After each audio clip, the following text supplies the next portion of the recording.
Olá amigos e amigas que acompanham o canal Pensamento e Fé, eu me chamo Jonatas e depois de um tempo nós estamos voltando com nossas resenhas literárias, voltando em grande estilo. Hoje nós vamos falar sobre o livro Cartas de um Diabo a Seu Aprendiz, de C.S. Lewis.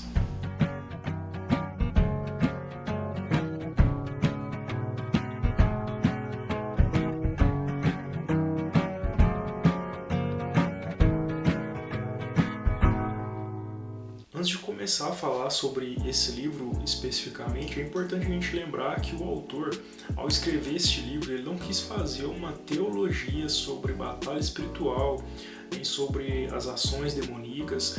Antes ele quis somente usar a criatividade dele para falar sobre algumas coisas que são reais. Então ele usa muito da ficção, né, para trazer todo um contexto diferente para tudo que o livro quer ensinar. E isso não desqualifica o livro de forma alguma, ele não deixa de ser um livro muito edificante, simplesmente por causa do autor não ter a intenção de fazer uma teologia acerca dele. Então, basicamente, o livro acontece da seguinte forma. Eles criam um cenário onde um diabo de uma classe maior, que seria um professor, estaria ensinando um de seus alunos a como investir na vida de um ser humano, que o livro trata como sendo um paciente. E é muito interessante perceber como que o livro ele caminha uma sequência na vida de um mesmo paciente, né, conforme a linguagem do livro, e a vida desse paciente vai se desenrolando a cada vez mais, e ali você vai vendo os conselhos, né, deste diabo que seria o professor, que o livro traz a tradução, né, trouxe o nome dele como sendo mal danado. É um livro até mesmo engraçado em muitas ocasiões, mas ele vai trazendo um desdobramento, né, de toda a atuação, né, desses dois diabos na vida desse paciente. E com isso, os acontecimentos na vida dele vão acontecendo de forma gradativa e a gente vai acompanhando, né, ao longo de várias cartas que são escritas de um professor para o aluno. A gente vai acompanhando no decorrer do tempo, através dessas cartas, o desenrolar da vida desse paciente, o que é, de certa forma, muito genial e muito interessante. Mas agora falando do que me chamou a atenção nesse livro, né, que realmente me fez entender que não se tratava somente de um livro que é fruto da criatividade de um excelente autor, é sobre a clareza que esse livro traz sobre as ações, né, daquele que nós consideramos ser o nosso inimigo, o inimigo de Deus. E ao longo dessas cartas que vão sendo escritas, a gente vai aprendendo que o diabo ele tem a intenção, por exemplo, de roubar a atenção do homem, tentando impedi-lo de refletir sobre aquilo que é espiritual. Nós vemos também em outras ocasiões ele tentando distrair a vida desse paciente para que ele não conheça a Deus, por exemplo, também para que ele não faça orações, trazendo uma mente dispersa a ele nos momentos que ele deveria se chegar ao Senhor, atuando também para que ele se irasse facilmente, atuando para que ele se preocupe de forma exagerada com coisas banais, tentando causar confusões, por exemplo, onde deveria existir amor, né, e certamente fazendo o ser humano a se sentir às vezes superior aos outros, como se fosse uma pessoa intocável. Nós vemos em outras ocasiões também o diabo como sendo o agente até mesmo do deboche, aquele que traz um certo desprezo e trata o próximo com desprezo. Esse livro também trata acerca disso. Também como ele sendo um agente instigador da religiosidade, da insensibilidade espiritual, para que o paciente ele se desespere, por exemplo, e perca a alegria diante dos seus erros, né, dos erros que ele comete. Nós vemos também o inimigo como sendo o agente instigador da sexualidade deturpada, como destruidor da beleza real. É muito interessante essa parte também. Nós vemos ele como um agente também instigador de heresias, inimigo da verdade, como a própria Bíblia descreve Satanás diversas vezes. Então, assim, esses são alguns assuntos que são trabalhados, né, nesse livro de uma forma muito interessante, que cativa a mente do leitor realmente. Mas o que esse livro ele pode ensinar pra gente acerca do diabo e do mundo espiritual? Aqui a gente pode entender o seguinte, que o mundo espiritual ele de fato existe ele existe e conforme a palavra nos ensina, e que o diabo ele não pode ser ignorado de forma alguma. Nós podemos ver alguns problemas, nós podemos ter alguns problemas na nossa vida cristã, de talvez dar um valor excessivo à batalha espiritual, como muitas pessoas já fizeram, né? E colocando o diabo como se fosse um ser super poderoso que tem até mesmo uma certa soberania nas suas mãos, um certo excesso e passar a enxergar o diabo em todas as coisas, ao passo que essas pessoas começam a pensar mais no agir dele e começam a viver escravizadas por um medo insensato. E nós temos também o outro extremo, que são aquelas pessoas que de certa forma ignoram a existência dele e pensam que a atuação dele é mínima e que não faz diferença nenhuma na caminhada do cristão. Então esse livro vem para nos ensinar que o mundo espiritual ele existe, né? Como a palavra mesmo já nos ensina de forma tão clara. Por exemplo, a palavra de Deus diz lá em Efésios capítulo 6, versículos 11 e 12 o seguinte: revesti-vos de toda a armadura de Deus para poderdes ficar firmes contra as ciladas do diabo. Porque a nossa luta não é contra o sangue e a carne, e sim contra os principados e potestades, contra os dominadores desse mundo tenebroso, contra as forças espirituais do mal nas regiões celestes.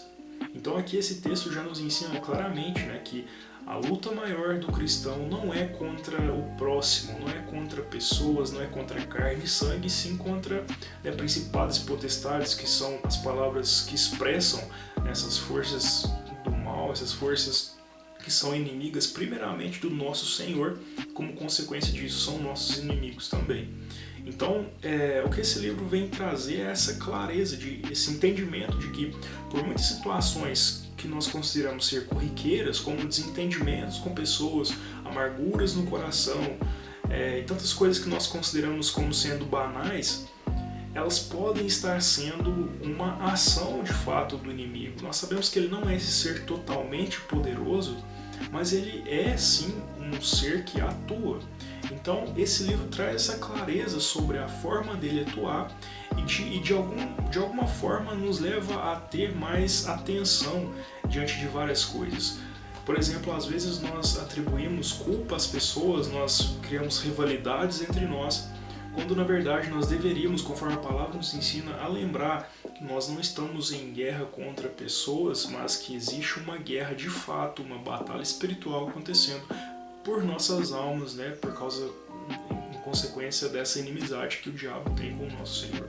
Então isso é realmente muito interessante e, por que não dizer, muito edificante, porque isso traz clareza sobre algo que a Bíblia ensina e nos traz também uma ajuda para que nós possamos viver de uma forma melhor e para a glória de Deus, considerando sim que existe esse lado, infelizmente, muito complicado, né, da nossa vida cristã, que é uma batalha espiritual que existe e acontece a todo momento.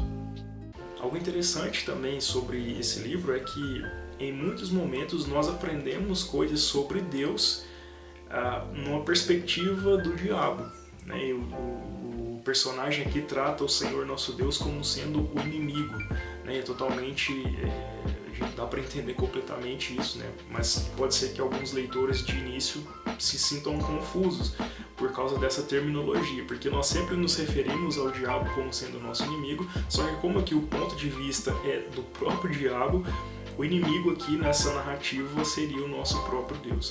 E muito interessante o que ele fala sobre o nosso Senhor na carta de número 8, que sempre me marcou desde a primeira vez que eu li esse livro, é o seguinte, eu vou estar fazendo a leitura aqui para vocês.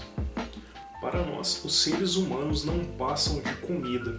O nosso objetivo é a absorção da vontade deles na nossa, o aumento da nossa própria reserva de egoísmo à custa deles. Mas a obediência que o inimigo, ou seja, Deus, demanda dos seres humanos é algo bem diferente.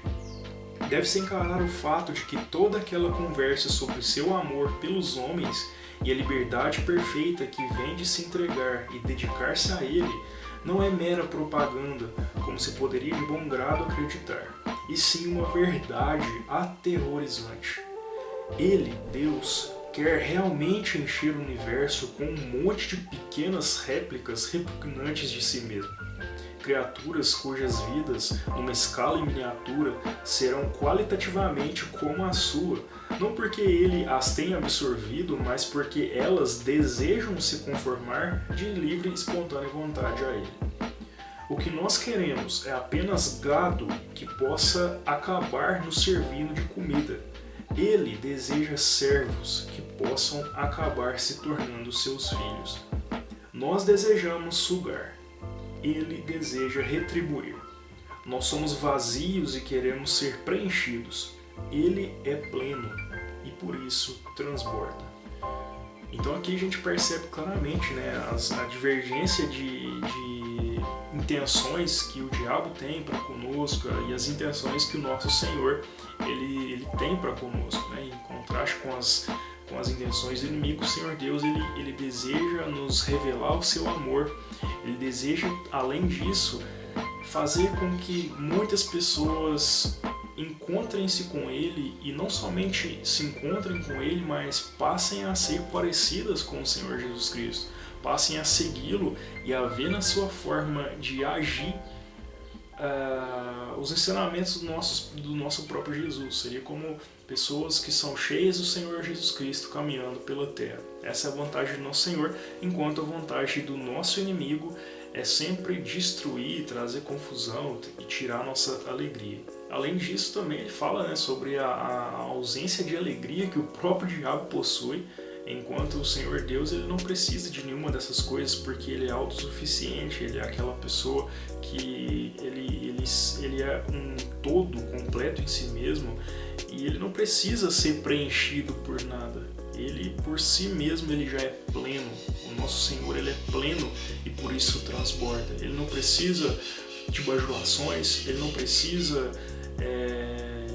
de nada que nós possamos oferecer a Ele, por mais que Ele gosta e que Ele queira receber a nossa adoração.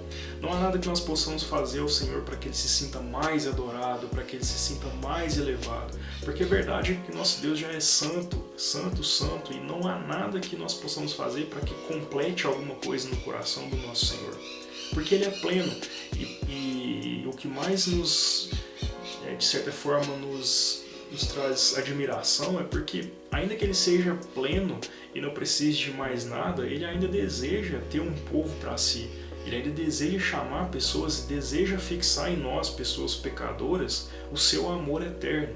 E isso é de fato muito maravilhoso e a gente, ao decorrer desse livro, a gente começa a entender de forma ainda mais clara também, por que não, a ação do nosso Deus e o que Ele sente, né, sobre aqueles que são seus filhos. Bom, e para não dizer que eu só falei coisas boas sobre o livro sem fazer nenhum contraponto, né, que às vezes é interessante a gente fazer também, talvez a crítica que dá para se fazer que dá para se fazer desse livro do Lewis é que às vezes ele parece transparecer que há uma disputa entre iguais, como se o inimigo tivesse o controle, de certa forma, sobre a alma das pessoas.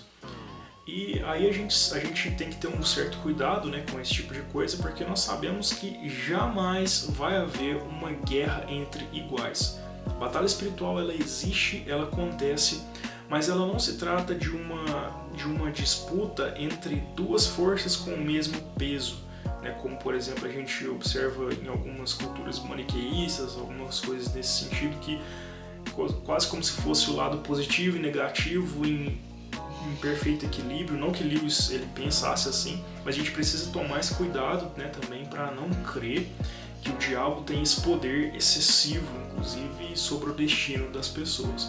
Tirando esse contraponto que a gente tem a fazer sobre esse livro, é uma baita leitura, eu recomendo para qualquer pessoa, até inclusive se você não tem muita paciência para ler sobre ficção infantil, né, para começar a ler C.S. Lewis a partir das Crônicas de Nárnia, comece por esse livro. Esse livro é muito famoso, uma baita edição da Thomas Nelson Brasil, né, capa dura, um livro muito bonito realmente, e um livro, considerando a linguagem de C.S. Lewis, um dos livros mais tranquilos também para fazer leitura. Eu recomendo demais e quem lê vai ser extremamente edificado também, assim eu espero, né? Como a minha vida também foi edificada. Espero que esse vídeo tenha sido interessante para você. Curta aí nosso vídeo, compartilhe se você quiser também, se inscreva no nosso canal, caso você ainda não seja inscrito, né, que o Senhor Deus continue te abençoando e trazendo também, né, várias inspirações através de livros assim também que refletem aquilo que a palavra dele nos ensina. Deus te abençoe e até o nosso próximo vídeo.